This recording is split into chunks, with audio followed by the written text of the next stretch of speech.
Hi friends, welcome to Kitchen Whistle.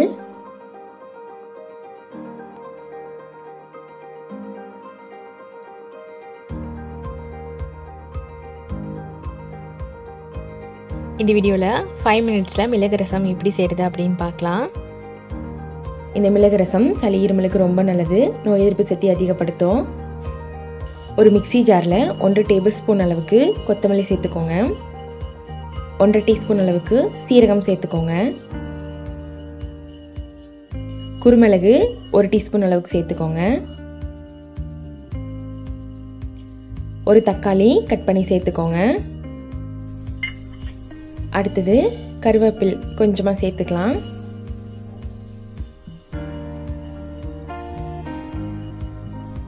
இஞ்சி 1 inch அளவுக்கு சேர்த்துக்கலாம். பூண்டு 5 ல இருந்து 6 பூண்டு சேர்த்துக்கலாம்.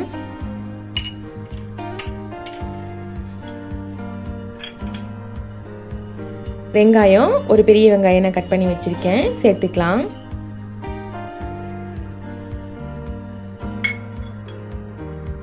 ஃபைன் பேஸ்டா அரைச்சு எடுத்துக்கலாம். தண்ணி கொஞ்சம் கொஞ்சமா சேர்த்து அரைச்சுக்கோங்க. புளி கொஞ்சமா ஒரு சின்ன நெல்லிக்காய் சைஸ் அளவுக்கு சேர்த்துக்கலாம், சேர்த்து அரைச்சுக்கலாம். பாருங்க, இந்த மாதிரி நல்லா ஃபைன் பேஸ்டா அரைச்சு எடுத்துக்கோங்க. அடுப்பத்தை வச்சு பேன் வச்சுக்கலாம். ஒரு டேபிள் ஸ்பூன் அளவுக்கு எண்ணெய் சேர்த்துக்கலாம். அடுத்தது கடுகு 1/2 டீஸ்பூன் அளவுக்கு சேர்த்துக்கலாம். கடுகு பொரிஞ்சிருச்சு, கருவேப்பிலை கொஞ்சமா சேர்த்துக்கலாம். இப்போ நம்ம அரைச்சி வச்சிருக்கக்கூடிய பேஸ்ட் சேர்த்துக்கலாம். தண்ணி வந்து 2 டம்ளர் அளவுக்கு நான் சேர்த்துக்கிறேன். உங்களுக்கு தண்ணி எவ்வளோ வேணுமோ அவ்வளோ சேர்த்துக்கோங்க. உப்பு 3/4 டேபிள் ஸ்பூன் அளவுக்கு சேர்த்துக்கிறேன். உப்பு வந்து செக் பண்ணிட்டு நீங்கள் சேர்த்துக்கோங்க. அடுத்தது கொஞ்சமாக கொத்தமல்லி தழை மேலே சேர்த்துக்கலாம். அடுப்பை சிம்மில் வச்சுக்கலாம். ஒரு தட்டை வச்சு மூடி வச்சிடலாம். ரசம் வந்து நல்லா கொதிக்கட்டும்.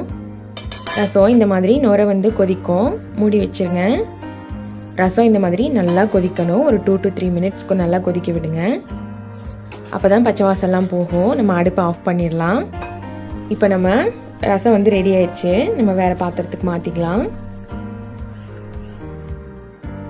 இந்த ரசம் நீங்கள் சாப்பாட்டு கூட சாப்பிட்லாம், ரொம்ப நல்லாயிருக்கும். அப்படி இல்லைனா வெறுமனே குடிச்சிக்கலாம். உங்களுக்கு சளி இருமல் இருக்குது அப்படின்னா நீங்கள் வந்து இதை கண்டிப்பாக ட்ரை பண்ணி பாருங்கள். நான் இதை வீட்டில் அடிக்கடி செய்வேன்.